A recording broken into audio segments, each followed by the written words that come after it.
গল্পটুন বাংলা চ্যানেলের আজকের নতুন পর্বে আপনাদের সবাইকে স্বাগতম।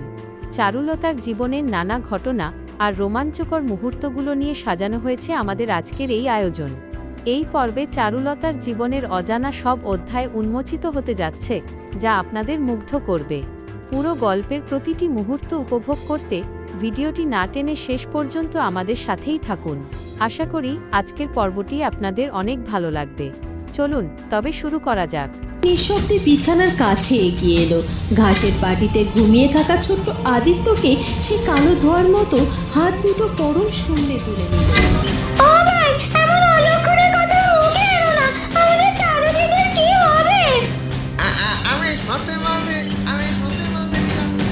রাজপ্রাসাদের ভেতরে মুহূর্তের মধ্যে এক ভয়াবহ হাহাকার আর বিশৃঙ্খলা ছড়িয়ে পড়ল।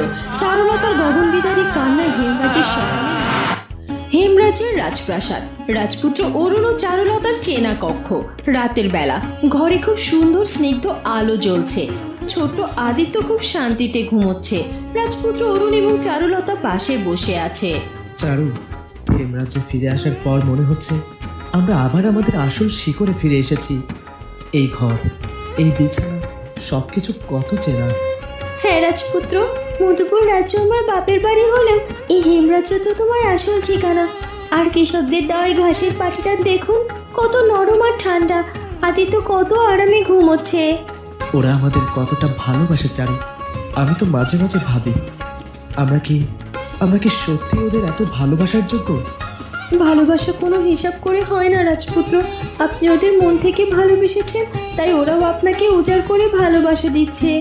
এমন সময় মহারাজ অম্বিকা প্রসাদ ধীর পায়ে ঘরে প্রবেশ করলেন। তার হাতে একটা সুন্দর রূপোর ঝুমঝুমি। অরুণ, চারুমা, তোমরা জেগে আছো? পিতা মহারাজ, আসুন, আমরা তো আদিত্যের ঘুম দেখছিলাম। আমি এই রূপোর ঝুমঝুমিটা নিয়ে এলাম। এটা আমার বাবা আমাকে দিয়েছিলেন, আমি তোমাকে দিয়েছিলাম, আর আজ আমি আমার নাতি আদিত্যকে এটা দিলাম। এটা আমাদের রাজবংশের পরম আশীর্বাদ। চারুলতা খুব সাবধানে ঝুমঝুমিটা হাতে নিল। পিতা মহারাজ, আপনার এই আশীর্বাদ আদিত্যকে সবসময় সুরক্ষিত রাখবে। হ্যাঁ চারুমা, আমার জীবনে আমি অনেক ঝড় দেখেছি, কিন্তু আজ এই রাতে আমার মনে হচ্ছে হেমরাজ্যে আর কোনোদিন কোনো অশুভ ছায়া পড়তে পারবে না। তোমরা এবার বিশ্রাম নাও। মহারাজ অম্বিকা প্রসাদ হাসি মুখে ঘর থেকে বেরিয়ে গেলেন। পিতা মহারাজ একদম ঠিক বলেছেন চারু। আমাদের জীবনে এখন শুধু শান্তি, কোনো চক্রান্ত নেই, কোনো ভয় নেই। আমাদের আদিত্য একদম নিরাপদে আমাদের চোখের সামনে বড় হবে ও। আমি তো আপনার পাশে আছি রাজপুত্র। আমাদের এই সুখের সংসার যেন চিরকাল এভাবেই থাকে। আরে ক্যাবলা, হেমরাজের এই পুরনো দোকানে এসে আজ মনটা একদম শান্ত হয়ে গেল রে। মনে হচ্ছে কত যুগ পর নিজের আসল জায়গায় ফিরে এসেছি রে। একদম খাঁটি কথা বলেছিস ক্যাবলা। মধুপুর রাজ্যে আমরা অনেক সম্মান পেয়েছি ঠিকই, কিন্তু আমাদের এই পুরনো দোকানের কাঠের গন্ধের সাথে সাথে নারীর টান জড়িয়ে আছে রে। এই তো সেই উনুন যেখানে আমরা প্রথম ক্ষীর বানিয়েছিলাম। তোমরা দুজনে এবার পুরনো দিনের গল্প বাদ দিয়ে একটু কাজের কথা ভাবো তো। উনুনটা ভালো করে ধুয়ে মুছে পরিষ্কার করো। আজ থেকে কিন্তু আমাদের নতুন করে মিষ্টি বানানো শুরু করতে হবে। হ্যাঁ হ্যাঁ মীরা, ঠিকই বলেছিস। আর ব্যাবলাদা, তুমি যে বলেছিলে হেমরাজে এসে কাঠের দোলনা বানানোর কাঠ খুঁজবে, সে কাজের কি হলো? আরে ময়না, ভ্যাবলা কি কোনো কথা দিয়ে বলে? আমি হাটের ওই দিকের কাঠুরের জগাই দাদাকে বলেছি একদম খাঁটি সেগুন কাঠের তক্তা আজ বিকেলেই আমাদের এখানে চলে আসবে। আমাদের রসগোল্লার জন্য আমি নিজের হাতে দোলনা বানাবো গো। শুধু তার রসগোল্লার জন্য কেন, আমার সুরের জন্য তো কাঠ লাগবে রে। আমি তো ভাবছি দোলনার হাতলে খুব সুন্দর করে একটা শালপাতার বাঁশির নকশা কেটে দেবো। তোমাদের এই পাগলামি আর গেল না। ঠিক আছে, তোমরা দোলনার নকশাই কাটো। আমি আর ময়না ততক্ষণে দোকানে তাকগুলো গুছিয়ে নেই। কাল সকাল থেকে যখন খদ্দের আসবে, তখন যেন হেমরাজ্যের মানুষ তাদের পুরনো ভ্যাবলা আর ক্যাবলার হাতে সে আসল স্বাদটা পায়। ওরা শুধু স্বাদই পাবে না মীরা, কাল আমরা হাটে সবাইকে জানাবো যে সারো দিদি আর রাজপুত্র অরুণের কোলে আদিত্য এসেছে গো। কাল আমাদের দোকানে সব মিষ্টি এই হেমরাজ্যের মানুষের বিনা বিনা পয়সায় বিলিয়ে দেবো। ঠিকই বলেছিস, আদিত্যর আগমনের খুশি এই হেমরাজের প্রতিটা কোনায় কোনায় ছড়িয়ে পড়তে হবে। রাজপুত্র, আদিত্যকে ওই ঘাসের পাটিতে শুইয়ে দিন। এই নরম পাটিটা বোধহয় ওর খুব পছন্দ হয়েছে। দিচ্ছি চারু। আমার হাত থেকে নামাতে একদম ইচ্ছে করছে না। সারা রাস্তা রথের ভেতরে ও তোমার কোলেই ঘুমালো, একদম কাঁদলো না। ও খুব শান্ত ছেলে রাজপুত্র। আর হেমরাজের বাতাসে তো একটা আলাদা মায়া আছে। এখানে এলে সবার মনই শান্ত হয়ে যায়। আপনি ওকে পাটিতে শুইয়ে দিয়ে এবার একটু বিশ্রাম নিন। আমার একদম ক্লান্তি নেই চারু। আজ পিতা মহারাজের মুখের হাসিটা তুমি দেখেছো? আদিত্যকে হেমরাজ্যে নিয়ে আসার পর পিতা মহারাজ যেন একদম 10 বছরের যুবক হয়ে গেছেন। পিতা মহারাজ তো আদিত্যকে নিজের প্রাণের চেয়েও বেশি ভালোবাসেন। আমি তো ভাবছি কাল সকালে বিদ্যাপীঠের ছাত্ররা যখন আদিত্যকে দেখতে আসবে তখন ওদের কি মিষ্টি দেব। সে তো ভ্যাবলা আর ক্যাবলা ঠিকই সামনে নেবে। ওরা তো আমাদের সাথে এসেছে। তুমি এখন ওসব ভেবো না। তুমি নিজের শরীরের দিকে খেয়াল রাখো। আমি একদম সুস্থ আছি। আপনি বরং জানালাটা একটু খুলে দিন, বাইরে পরিষ্কার হাওয়াটা ঘরে আসুক। আদিত্য খোলা বাতাস খুব পছন্দ করে। বাতাসটা আজ খুব সুন্দর চারু, একদম ঠান্ডা আর স্নিগ্ধ। এই হেমরাজ্যে আমাদের আদিত্য পৃথিবীর সব থেকে সুরক্ষিত আর সুখী রাজপুত্র হয়ে বড় হবে। আপনার আর পিতা মহারাজের ছায়া ওর উপর আছে, তার তো সুরক্ষিত থাকারই কথা। আপনি এবার আসুন, ঘুমানোর সময় হয়ে গেছে। লালা, ও লালা, তুই কি ঘুমিয়ে পড়লি নাকি? আমার যে খুব ভয় করছে রে। মা, ঘুমাবো কি করে সোনা পাখি? আমার তো গা ছমছম করছে। বাতাসটা হঠাৎ এত ঠান্ডা হয়ে গেল কেন রে? আমি তো সেটাই বুঝতে পারছি না। একটু আগে হাওয়াটা কত মিষ্টি ছিল, এখন মনে হচ্ছে হাওয়াটা যেন বরফের মতো ঠান্ডা হয়ে গেছে। আমার ডানা দুটো কেমন অবশ হয়ে আসছে রে। সোনা পাখি, তুই কি কোনো গন্ধ পাচ্ছিস? খুব কড়া একটা বুনো ফুলের গন্ধ। এই রাজপ্রাসাদের বাগানে তো এমন গন্ধওয়ালা কোনো ফুল নেই। হ্যাঁ লালু, আমি পাচ্ছি। গন্ধটা এত বেশি কড়া যে আমার নিঃশ্বাস নিতে কষ্ট হচ্ছে। আমার মনে হচ্ছে অন্ধকারে যেন জ্যান্ত হয়ে আমাদের দিকে এগিয়ে আসছে রে। আমি উড়ে গিয়ে চারুর জানালায় বসবো। পারবি তুই উঠতে? আমার তো পা দুটো মনে হচ্ছে মাটিতে কেউ পেরেক দিয়ে গেঁথে দিয়েছে। আমি এক পাও এগোতে পারছি না, গলা দিয়ে কোনো শব্দ বের হচ্ছে না। লালু, ওই দেখ, ওটা কি? একটা কালো তোর মতো ছায়া চারু মায়ের ঘরের জানালার দিকে এগিয়ে যাচ্ছে। ওটা তো কোনো মানুষ নয় রে। আম্মা, আম্মা, চারু, রাজপুত্র মশাই, বাঁচাও। সোনা পাখি, তুই চিৎকার কর, সবাইকে জাগা। আমি তো আপ্রাণ চেষ্টা করছি লালু, কিন্তু আমার গলা দিয়ে তো কিচিরমিচির শব্দই বেরোচ্ছে না।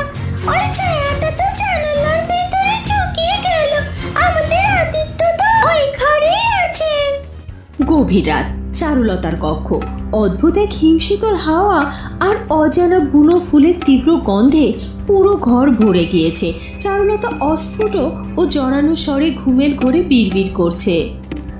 রাজপুত্র, এত ঠান্ডা কেন? গন্ধটা কিসের? আমার শরীর এমন অবশ লাগছে কেন রাজপুত্র? চারুলতা চোখ খোলার আপ্রাণ চেষ্টা করে, কিন্তু তার চোখের পাতা যেন আঠার মতো জুড়ে আছে। হাত পা নাড়ানোর কোনো শক্তিও নেই। রাজপুত্র গভীর ঘুমে আচ্ছন্ন। এ কি? আমি চোখ খুলতে পারছি না কেন? কি হলো কি আমার? অরুণ, অরুণ, রাজপুত্র অরুণ, কোথায় তুমি? ঠিক সেই মুহূর্তে হতেই জানালার খোলা অংশ দিয়ে একটি নিকষ কালো ছায়া ঘরের ভেতরে প্রবেশ করলো। ছায়াটির কোনো স্পষ্ট আকার নেই, সেটি নিঃশব্দে বিছানার কাছে এগিয়ে এলো। ঘাসের পাটিতে ঘুমিয়ে থাকা ছোট্ট আদিত্যকে সে কালো ধোয়ার মতো হাত দুটো পরম শূন্যে তুলে নিল। চোখের পলকে কোনো শব্দ না করে ছায়াটি আদিত্যকে নিয়ে জানালা দিয়ে বাইরের ঘুটঘুটে অন্ধকারে মিলিয়ে গেল। চারুলতার চোখের কোণ দিয়ে শুধু এক ফোঁটা জল গড়িয়ে পড়ল, কিন্তু সে টেরও পেল না। সকালবেলা চারুলতার কক্ষ। চারুলতা তীব্র আর্তনাদ করে বলে, রাজপুত্র, রাজপুত্র, রাজপুত্র উঠুন। রাজপুত্র অরুণ ধড়ফড় করে বিছানা ছেড়ে উঠে বসে। কি হলো চারু, তুমি এভাবে চিৎকার করছো কেন? কি হয়েছে? আদিত্য কোথায়? আদিত্য বিছানায় নেই। নেই মানে? এই তো এইখানেই। আদিত্য, আদিত্য কোথায় গেল? তুমি তুমি ওকে কোলে নাওনি চারু? আমি তো ঘুমিয়েছিলাম, আমার ছেলে কোথায় গেল? আদিত্য, আদিত্য! পাহারাদার, দাসী, কে কোথায় আছিস বাইরে? জলদি আয়। দুজন দাসী দৌড়ে ঘরে প্রবেশ করলো। কি হয়েছে কি রাজপুত্র মশাই? যুবরানী কাঁদছেন কেন? আদিত্য কোথায়? তোরা কেউ কি সকালে এই ঘরে ঢুকেছিলিস? আমার ছেলেকে কে নিয়ে গেছে? আমরা কেউ তো ঘরে আসিনি রাজপুত্র, আমরা তো দরজার বাইরেই ছিলাম। আমার ছেলেকে কে চুরি করলো? কাল রাতে ঘরে খুব ঠান্ডা একটা হাওয়া এসেছিল, এক অদ্ভুত বুনো ফুলের গন্ধ। আমার শরীর একদম অবশ হয়ে গিয়েছিল। আমার আদিত্যকে কেউ নিয়ে চলে গিয়েছে রাজপুত্র, কেউ নিয়ে চলে গিয়েছে। এমন সময় মহারাজ চম্বিকা প্রসাদ এবং যোগু মোড়ল দৌড়ে ঘরে এলো। অরুণ, চারুমা, কি হয়েছে? এত চিৎকার কিসের? পিতা মহারাজ, আমাদের আদিত্য ঘরে নেই, কেউ ওকে চুরি করে নিয়ে গেছে। চুরি করে নিয়ে গেছে? এই রাজপ্রাসাদের করা পাহারাদারের ভেতর থেকে কে ঘরে ঢুকবে? এ তো অসম্ভব। পিতা মহারাজ, আমার ছেলেকে এনে দিন, ও তো একদম ছোট, ও তো ক্ষুধা পেলে শুধু আমাকেই খোঁজে। আমার আদিত্যকে কে নিয়ে গেল? চারুমা, তুই শান্ত হ। রাজপুত্র অরুণ, তুমি তুমি এক্ষুনি পুরো রাজপ্রাসাদের সব দরজা বন্ধ করার নির্দেশ দাও। প্রাসাদের ভেতরে তল্লাশি চালাও। বাচ্চা তো আর হাওয়া হয়ে মিলিয়ে যেতে পারে না। ও হাওয়ায় মিলিয়ে গেছে বাবা, আমি কাল রাতে টের পেয়েছি, কিন্তু আমি চোখ খুলতে পারছিলাম না। একটা অদ্ভুত গন্ধ, আমার বুকের ধনকে আমার পাশ থেকে কেউ কেড়ে নিয়ে চলে গিয়েছে। আমি পুরো হেমরাজ্য তন্ন তন্ন করে খুঁজবো যে আমার পুত্রের গায়ে হাত দিয়েছে। আমি তাকে জ্যান্ত জ্বালিয়ে দেব। মন্ত্রী মশাই, সবাইকে খবর দিন। রাজপ্রাসাদের ভেতরে মুহূর্তের মধ্যে এক ভয়াবহ হাহাকার আর বিশৃঙ্খলা ছড়িয়ে পড়ল। চারুলতার গগনবিদারী কান্নায় হেমরাজের সকালের মিষ্টি বাতাস যেন নিমিষেই ভারী হয়ে উঠল। মন্ত্রী মশাই, পাহারাদার, রাজপ্রাসাদের প্রতিটা কোণা, প্রতিটা জঙ্গল, নদীর ঘাট, সব জায়গায় তল্লাশি চালাও। কেউ একজন এই রাজপ্রাসাদ থেকে বেরিয়েছে, তাকে আমার জ্যান্ত চাই। রাজপুত্র মশাই, আমরা তো সব বন্ধ করে দিয়েছি। পুরো রাজপ্রাসাদ চারদিক থেকে ঘিরে ফেলা হয়েছে, কিন্তু কেউ তো বের হয়নি। সব দরজার তালা ভেতর থেকে বন্ধ ছিল। এটা কি বলছিস তুই? তালা বন্ধ থাকলে কেউ একটা জ্যান্ত বাচ্চাকে নিয়ে বেরিয়ে গেল কিভাবে? সে কি হাওয়ায় মিলিয়ে গেল? আমার কিচ্ছু শোনার দরকার নেই বাবা, আমার ছেলে চাই, আমার আদিত্যকে চাই। তোমরা সবাই ঘোড়া নিয়ে চারদিকে ছড়িয়ে পড়ো, রাজ্যের সীমানা পার হয়ে যাও। রাজপুত্র অরুণ, আপনি শান্ত হন। মাথা ঠান্ডা না রাখলে আমরা তো সূত্র হারিয়ে ফেলবো। কেউ তো একটা চিহ্ন অন্তত রেখে যাবে। কোনো চিহ্ন নেই বিদ্যাধর মশাই। চারু বলেছে ঘরে একটা বুনো ফুলের গন্ধ আর ঠান্ডা হাওয়া ছিল, কিন্তু সেই গন্ধ ধরে আমি কোথায় খুঁজবো? আমার তলোয়ারের আজ কি দাম যদি আমি আমার নিজের ছেলেকে বাঁচাতেই না পারলাম? ক্যাবলা, ক্ষীরের সন্দেশগুলো সব বড় থালায় সাজানো হয়ে গেছে। মীরা আর ময়নাও তৈরি। স্যার, আমরা এখন রাজপ্রাসাদে যাব। হ্যাঁ ভাবলা, আজ হেমরাজের কেউ খালি মুখে ফিরবে না। আদিত্যর জন্য আজ আমাদের সবচেয়ে বড় আনন্দের দিন। একটা শূন্য হাঁপাতে হাঁপাতে ছুটে এলো। ভাবলা ভাই, সব শেষ। আমাদের রাজপুত্র আদিত্যকে কাল রাতে কেউ চুরি করে নিয়ে গেছে। কি কি কি কি বলছো? কি মাথা খারাপ হয়ে গেছে তোমার? এই তো কাল আমরা আদিত্যকে নিয়ে এলাম। ও ভাই, এমন অলক্ষণের কথা মুখে এলো না। আমি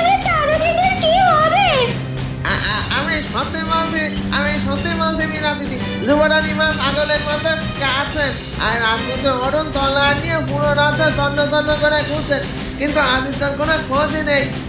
ভাবলা আমাদের আদিত্য, চল চল এখন রাজপ্রাসাদে চল, আমরা নিজেরা খুঁজবো। মীরা এবং ময়না ডুকরে কেঁদে উঠল। আনন্দের উৎসব নিমিষে গভীর শোকে পরিণত হলো। চারুলতার কক্ষ। চারুলতা বিছানায় বসে আদিত্যের ঘাসের পাটিয়ার নরম কাঁথা বুকে জড়িয়ে ধরে কাঁদছে। পিতা মহারাজ, আমার ছেলের গায়ের গন্ধ এখনো এই কাঁথায় লেগে আছে। ও তো একটু পরেই কেঁদে উঠবে। কে ওকে দুধ খাওয়াবে? আমার তো বুক ফেটে যাচ্ছে পিতা মহারাজ, বুক ফেটে যাচ্ছে। কোথায় কোথায় খুঁজবেন? কে নিল আমার ছেলেকে? আমার তো কারোর সাথে কোনো শত্রুতা ছিল না, আমি তো সবার ভালো চেয়েছি। রত্নগরের মানুষদের আমি ক্ষমা করে দিয়েছি, তাহলে আমার কোল কেন এইভাবে খালি করে দিল? রাজপুত্র অরুণ বিধ্বস্ত অবস্থায় খালি হাতে ঘরে ঢুকলেন। রাজপুত্র পেয়েছেন? আমার আদিত্যকে খুঁজে পেয়েছেন? ও কোথায়? কোথাও নেই চারু, কেউ কিচ্ছু দেখেনি, কেউ কিচ্ছু জানে না, যেন যেন সত্যি সত্যি হাওয়ায় মিলিয়ে গেছে। আপনি একজন বীর রাজপুত্র হয়ে নিজের সন্তানকে রক্ষা করতে পারলেন না। আপনি না বলেছিলেন আমাদের জীবনে কোনো অশুভ ছায়া পড়বে না, আমাদের ছেলেকে এনে দিন। আমি আর কিচ্ছু চাই না, কিচ্ছু চাই না। চারুলতা কান্নায় ভেঙে পড়ে। রাজপুত্র অরুণর চোখ বেয়ে অঝরে জল পড়ছে, কিন্তু সেই কালো ছায়া আর বুনো ফুলের গন্ধের রহস্য তখনও সবার অজানা। বন্ধুরা, কি হতে চলেছে এরপর সেটা জানবো আমরা চারুলতা সৎ মায়ের জ্বালা পরবর্তী পর্বে। আর আমাদের আজকের পর্বটি ভালো লাগলে অবশ্যই আমাদের চ্যানেলটিকে সাবস্ক্রাইব করে দিও।